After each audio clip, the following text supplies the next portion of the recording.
Film diawali dengan diperlihatkan seorang pria bernama Joe Braven. Beliau adalah pemilik perusahaan pemotongan kayu.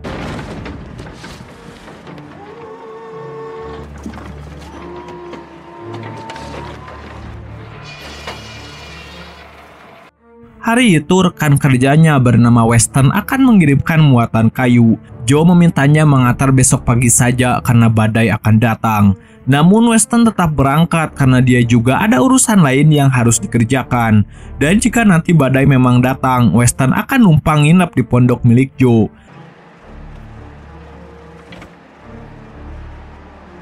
Setelah itu, Joe pun pulang ke rumahnya. Di sana dia tinggal bersama istrinya Stephanie, putrinya Charlotte, juga ayahnya yaitu Lyndon yang menderita demensia atau kondisi penurunan kemampuan berpikir dan ingatan. Malam harinya setelah Joe membacakan dongeng, Charlotte pun diminta segera tidur. Lalu ketika Joe akan mengajak ngobrol ayahnya, ternyata Lyndon tidak ada di rumah karena pergi ke sebuah bar. Pemilik bar pun langsung menelepon Joe agar segera membawa pulang ayahnya karena Lyndon yang demensia sering linglung dan melakukan hal yang tidak semestinya. Seperti sekarang ini, dengan santainya Lyndon mengajak pulang wanita muda karena dianggap istrinya yang jelas pacarnya wanita itu tidak terima.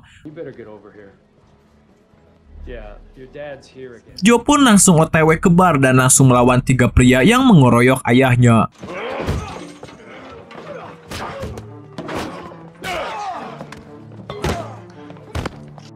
Karena dikeroyok, Lyndon pun dibawa ke rumah sakit. Sementara Pak Polisi Carl memberitahu Joe jika pria yang memukuli ayahnya pernah terkena kasus penyerangan bersenjata. Carl yang sudah kenal lama dengan Joe merasa iba dengan kondisi ayahnya. Namun karena Lyndon sudah sering berulah, Carl akan menangkapnya jika kejadian ini terulang kembali.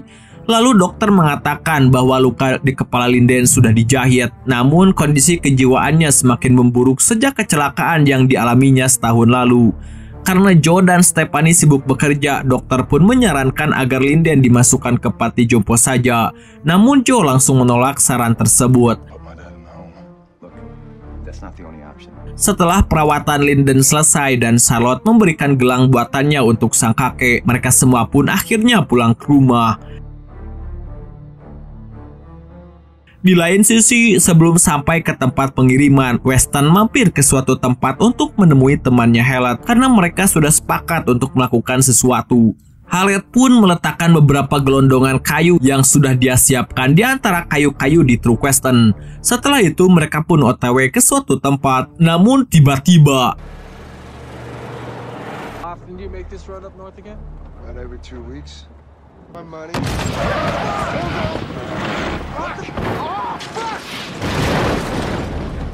akibat jalanan yang licin, truk pun terguling. Banyak kayu yang terjatuh, bahkan truk mulai terbakar. Mereka pun segera memotong kayu yang tadi disiapkan dan ternyata mereka menyelundupkan banyak narkoboy untuk dijual.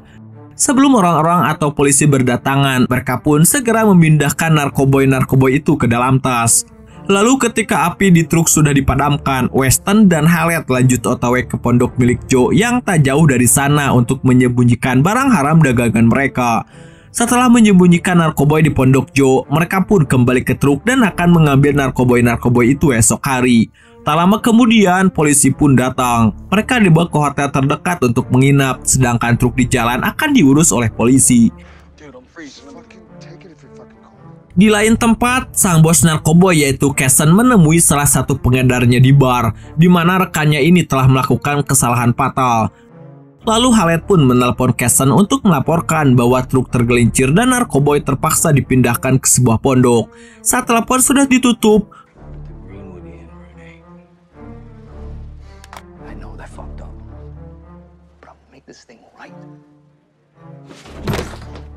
Casson langsung membunuh orang itu dengan sangat-sangat brutal hanya karena kesalahan yang tidak seberapa fatal.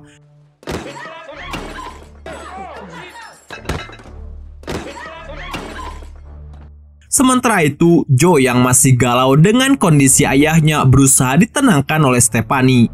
Sang istri menyarankan Joe untuk membawa Lyndon ke pondok untuk memperbaiki suasana hati juga pikiran ayahnya. Mereka bisa ngobrol berdua lebih dalam dan pondok itu juga salah satu tempat favorit Linden. Take him to the cabin. You can talk to your dad. Keesokan paginya setelah sarapan, Joe pun langsung mengajak ayahnya ke pondok dengan alasan butuh bantuan menutupi pondok dengan kayu-kayu selama musim dingin. Charlotte pun ingin ikut untuk bersantai di sana, tapi Joe dan Stephanie melarangnya karena tujuan mereka sebenarnya adalah agar Joe bisa ngobrol berdua dengan Linden.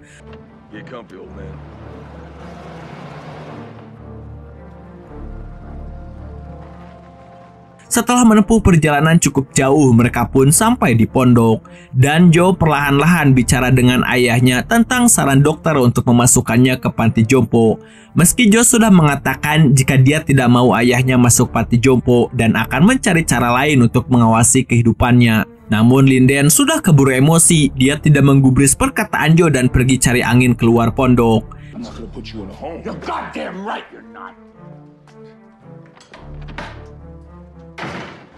Di lain sisi, Casson bersama anak buahnya menjemput Weston dan Haled di hotel. Lalu mereka semua pun menuju ke pondok Joe untuk mengambil narkoboynya. Akan tetapi saat sampai di portal, Weston pun yakin bahwa Joe berada di pondok karena terlihat jejak ban mobil di salju. Weston mengatakan jika jalur tersebut adalah jalur satu-satunya mobil dan di area pondok juga tidak ada jaringan internet. Mendengar itu, Casson pun langsung memerintahkan seluruh anak buahnya untuk pergi ke titik masing-masing dengan senjata dan mengepung pondok itu. Jelas Weston pun terkejut karena dia menerima pekerjaan mengantar narkoboy dari Haled hanya untuk menambah uang bulanan saja. Dan kini situasi semakin rumit karena komplotan Casson bisa membunuh bosnya yaitu Joe. Weston mengatakan ke Casson jika dia akan berbicara baik-baik dengan Joe. Namun Casson tidak menggubrisnya dan tetap memerintahkan anak buahnya untuk mengepung. Saat Joe masuk ke gudang, betapa terkejutnya dia melihat tas yang dipenuhi kantong-kantong narkoboy. Begitu pula dengan Linden yang melihat berkas jejak sepatu di salju, juga gembok pintu gudang yang dijebol. Mereka tidak tahu dari manakah asal narkoboy itu. Lalu tiba-tiba seseorang pun masuk ke dalam gudang. Ternyata itu adalah si Charlotte yang diam-diam menyelinap masuk ke bagasi mobil ayahnya sebelum mereka berangkat. Mengetahui ada kejanggalan yang mungkin mengancam, Joe langsung mengajak Charlotte dan Linden pulang saat itu juga. Sementara anak buah Casson sudah sampai di titik masing-masing dan salah satu dari mereka bersiap membunuh Joe beserta Linden di kursi depan. Akan tetapi, Joe menyadari ada yang aneh karena terlihat rusa yang berlari ketakutan dan untungnya kekeran musuh kehalang pohon.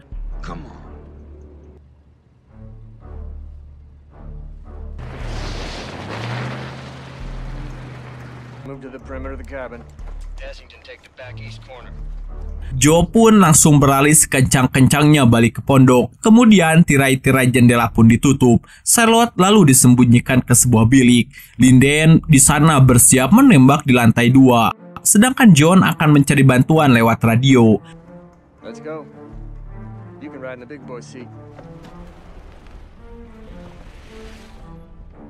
Sayangnya, sinyal radio terganggu dan Joe tidak bisa mendapatkan bantuan. Setelah itu, Joe pun mendatangi ayahnya dan betapa syoknya dia melihat salah satu dari mereka adalah rekan kerjanya sendiri, yaitu Weston. Mau tidak mau agar masalah cepat selesai, Joe pun langsung menemui Casson dan kawan-kawan sambil membawa tas berisi narkoboy. Joe tahu jika dia memberikan semua narkoboynya, Casson pasti akan membunuh dirinya karena dianggap sebagai saksi mata. Maka dari itu dia hanya menaruh setengah dari narkoboy tersebut dan mengancam jika temannya akan membakar setengahnya lagi jika dia dibunuh. Joe meminta Casson dan komplotannya untuk pergi dari sana dan 1 jam kemudian Joe akan menemui mereka di sebuah bar untuk memberikan setengah narkoboy tersebut. Jelas Casson menolak karena terlalu ribet. Dia lalu meminta setengah narkoboy sisanya diberikan saat itu juga atau keluarga Joe akan dibunuh. Akan tetapi ketika Weston meminta Joe untuk menuruti keinginan mereka, Casson yang tidak suka obrolannya dipotong pun langsung mengendor tarangnya. Joe pun akhirnya masuk ke dalam pondok, tapi dia tidak akan menuruti permintaan Casson karena ujung-ujungnya juga pasti dibunuh. A city boy like me wouldn't be welcome there.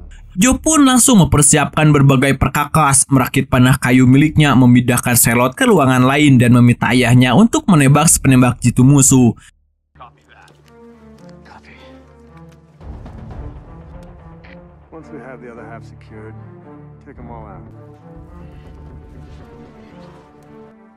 Roger that. Setelah persiapan selesai, Joe pun melemparkan seonggok tas ke depan pintu. Salah satu anak buah Casson pun membukanya, yang ternyata itu hanya berisi boneka saja, dan tiba-tiba Casson dan beberapa anak buahnya langsung mengejar Joe, sementara Haled dan satu penembak jitu yang masih hidup akan mengawasi Linden.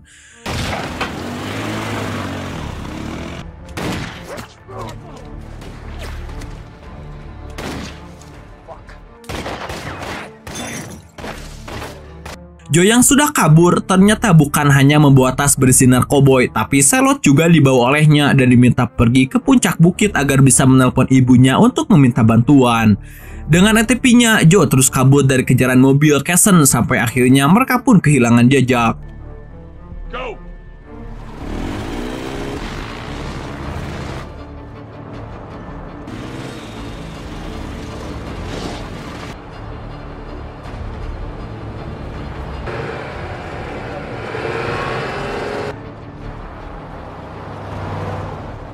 Casson sadar bahwa Joe tidak kabur ke jalan raya, melainkan kembali ke pondok untuk menyelamatkan sang ayah. Di sana, Casson akan mencari posisi menembak dari atas, sedangkan anak buahnya diminta mendesak Joe agar berjalan menuju ke arah Casson. Di rumahnya, Stephanie baru menyadari jika putrinya ikut Joe ke pondok. Sementara Charlotte sudah sampai di atas bukit agar mendapat sinyal dan berusaha menelpon ibunya. Di lain sisi, Casson yang sudah sampai di atas berhasil menembak Joe hingga terjatuh dan anak buahnya diperintahkan segera mengambil narkoboynya juga membunuh Joe. Salah satu anak buahnya pun menemukan tas tersebut, namun ketika dibuka, I'll find him. Joe pun langsung datang menyerangnya.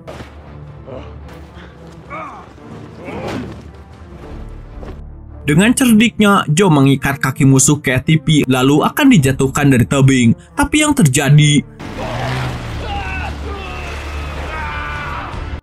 Charlotte akhirnya berhasil menelpon ibunya yang sedang OTW ke pondok. Sesuai amanah ayahnya, Charlotte memberitahu bahwa ada banyak pria yang menembaki mereka dan akan menemui ibunya di pos penjagaan Blue Mountain. Sambungan telepon pun terputus dan Stephanie langsung menelepon polisi Cal untuk pergi melihat Joe di pondok karena putrinya melapor ada orang-orang yang menembak. Sementara itu, Casson menemukan seonggok mainan anak dan dia yakin bahwa putrinya Joe juga berada di sana. Salah satu anak buahnya pun diminta pergi ke puncak bukit karena Charlotte pasti meminta bantuan lewat telepon. Di lain sisi, Joe mengambil baju dari mayat musuh yang sudah koit lalu dia merusak ban mobil Casson dan kembali menuju pondok.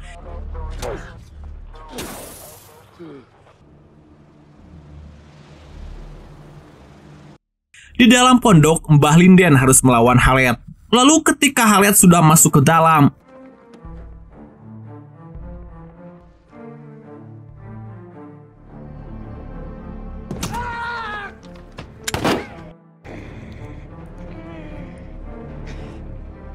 Joe yang masih dikejar oleh anak buah Casson pun akhirnya naik ke atas pohon hanya bermodalkan jaket. Dan ketika musuh berada di lokasi yang tepat,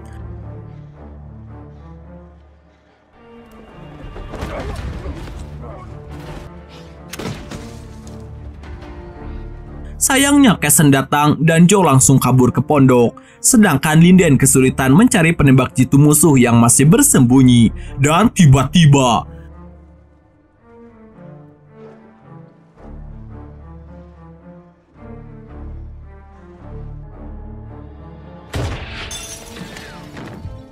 sesampainya Joe di pondok, dia terus ditembaki oleh Casson dan anak buahnya.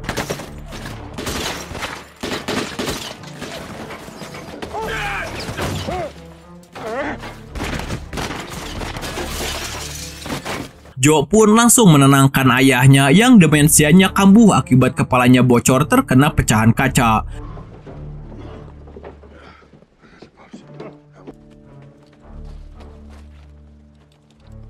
Di lain sisi, Charlotte yang berlari menuju pos penjagaan dikejar oleh anak buah Casson. Tapi tiba-tiba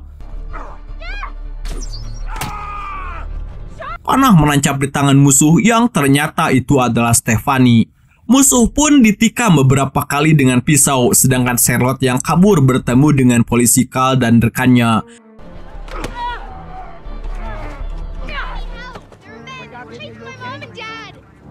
Ketika Casson dan CS mengganti senjatanya, Joe pun memindahkan ayahnya ke gudang.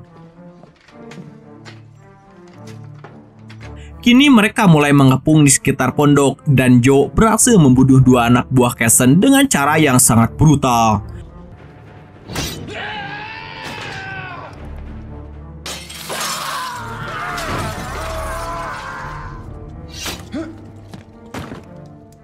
Sayangnya, Casson berhasil menangkap Linden. Joe pun berjanji akan mengembalikan tas berisi narkoboy sisanya asalkan ayahnya dilepas. Namun Casson dengan beringasnya langsung menusuk perut Linden dan tepat setelah itu, Carl pun berusaha menembaki Casson yang kabur ke dalam pondok.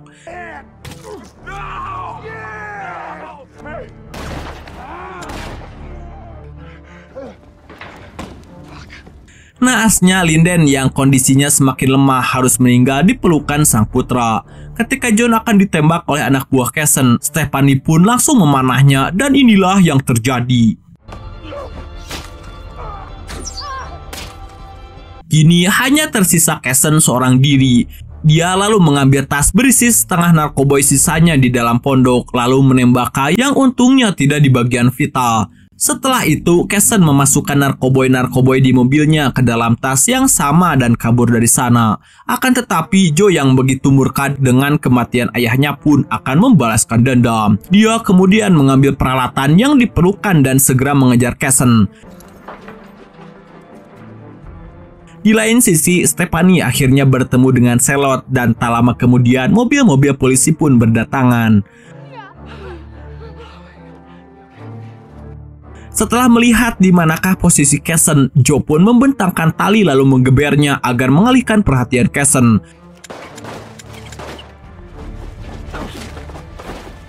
Dan Joe pun langsung mengambil tas narkoboy itu. Di sana Joe memancing Casson ke sebuah tebing curam. Dia lalu memasang jebakan beruang di salju dan mengikatnya di pohon. Tak lama kemudian mereka saling berhadapan. Casson yang melihat jebakan beruang pun hanya tertawa karena tidak mungkin dia terkena jebakan seperti itu. Dengan jumawa, Casson mengatakan bahwa dia akan membunuh Joe, istri dan putrinya seperti ayahnya Linden yang sudah tewas.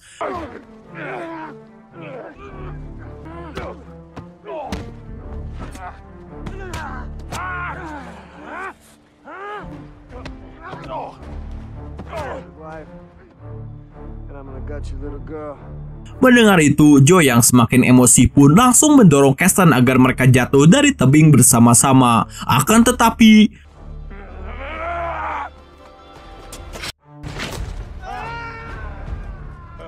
ya, justru jebakan beruang itu digunakan oleh Joe agar bisa mengikat dirinya sekaligus membunuh Casson. Setelah berhasil membajak dengan susah payah, Stephanie beserta Charlotte pun datang dan langsung memeluknya. Seluruh komplotan bandar narkoboy Casson akhirnya berhasil dibunuh oleh Joe. Dan Joe sangat bersyukur karena istri juga putrinya masih hidup. Okelah dulur, dan film ini pun udahan bor.